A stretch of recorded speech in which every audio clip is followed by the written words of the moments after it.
for reset today. We were actually expecting only 50 at the beginning, pero alam naman namin na na yung inyong pong holiday is not yours to control, but ang inyong pong mga employer. So nung nagkaroon na ng 60, nagpa-reserve na ako ng 100. Nung nagkaroon na ng 80, nagpa-reserve ako ng 150. Akala ko okay na.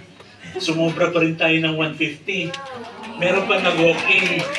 So, so yung mga nandito ngayon na nakapag-register at wala pang booklet, I promise that we will try our very best na pag dumating si Pastor Hill, meron pa siyang dalang extra na books.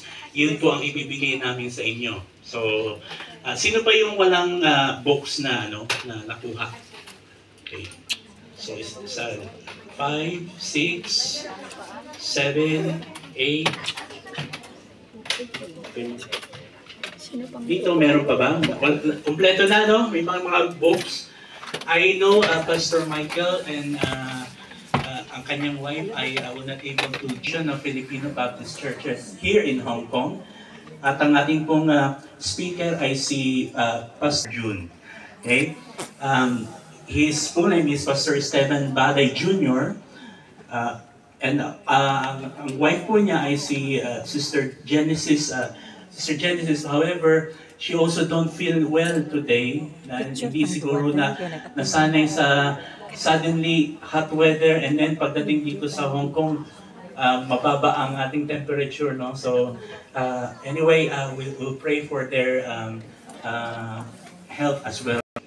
IGSL, and formerly ISOT ba Asia? ISOT Asia in 2009, and currently pursuing PhD in Ministerial Studies at Biblical Seminary of the Philippines. Aside from pastoring, he is also part of teaching the Apollos Project. That I pray that we'll be introducing them sa ating part ng equipping of our leaders. And then, part-time teacher po siya ng World Tech under the Walk Through Bible po today. His passion is teaching and of course, preaching the Bible. So, let's welcome po si Pastor June. And then later on po, I will just introduce Pastor Hill when he arrives. Magandang hapon po. Magandang hapon. We just arrived the other day. And we thank God for giving us the strength kasi naghahabol, laging naghahabol pa pag darating ng ganito.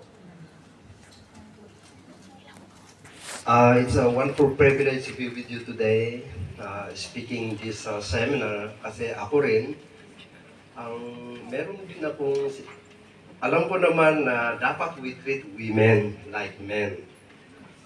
It so happened that maybe in our culture parang hindi mo ma-explain how they are. Alam natin kung hindi yan ang pananaw natin, kung hindi natin titingnan mga kababayan in God's perspective, marami tayong mga cultural background, baggages, and we treat women according to what we used to.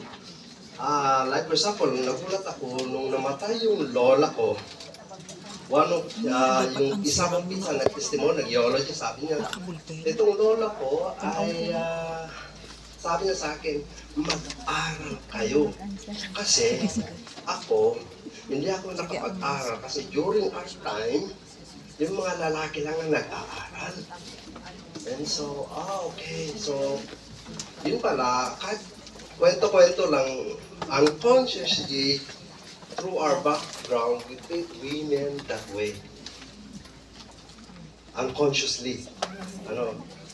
Like for example din, so that's our background, lalo sa Cordillera, ganun, medyo bihira talaga ang mga babaeng nag-aaral nung sa panahon ng lola ko, and even to my parents. Maybe ganun din sa inyo, maybe the reason why you are here because of that treatment, may special treatment may comparison pala or hindi equal treatment ng men and women sa inyong kultura. No? So when we think about, like for example, ito kasi yung gusto nating i-address, why does God love His Son more than His daughter? That's the question. We want to add up. Yun yung katanungan. Now, think about different continents, like in India, meron silang tinatawag na or sati, an obsolete Hindu practice of widows burning themselves alive, willing or unwilling. Yun yung mga harsh treatment among women. Sa Africa rin, I don't know, may circumcision among teenagers. That's brutal yun. Brutal yun. Para daw ma-lessen yung sexual activity or ng mga babae so that they will become faithful to the husband. Pero brutal.